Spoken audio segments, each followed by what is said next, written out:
tegemist väga palju. Siin tuleb välja mõelda, mis siin tegemata tuleb jätta pigem. Et siin saab jalkat mängida. Me tegime discgolfi, rannavõrku, sees mängisime kossu seal.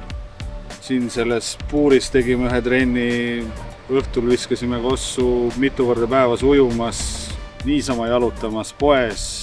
Siin väga rahulik alevik, et kõik poistega rahulikult käid siin tee ääres, autosid ei sõida. Et väga mõnus koht.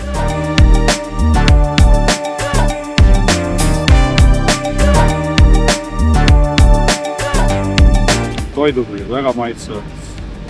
Puudu kindlasti ei jäänud midagi ja poisid võtsid pigem juurde. Tead lihtsad toidud, väga maitsevad. Ööbimisega, narides magamine, mina küll ei kuulnud ühtegi kurtmist.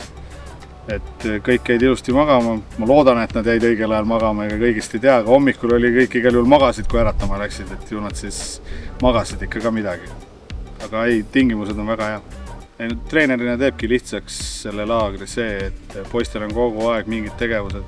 Isegi vihma sajab väljas, et seal sees siseruumides seal on 2 saali, piisavalt ruumi, ühed saavad kossu mängida, teised seal jalkat taguda, seal on võrgupallid, kõik asjad, et pingsilauad, et seda ei tule, et sa pead hakkama poistele ise midagi vabal ajal välja mõtlema. Minu asi oli trennid välja mõelda, vabal ajal nad leiavad selle tegevuse ise ja siis on omal nagu ka vaba aeg, et midagi sihukest ülemõtlemist siin ei ole üldse.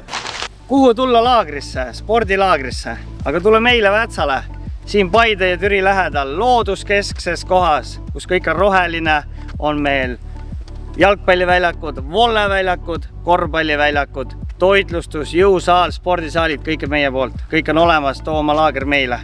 Näeme!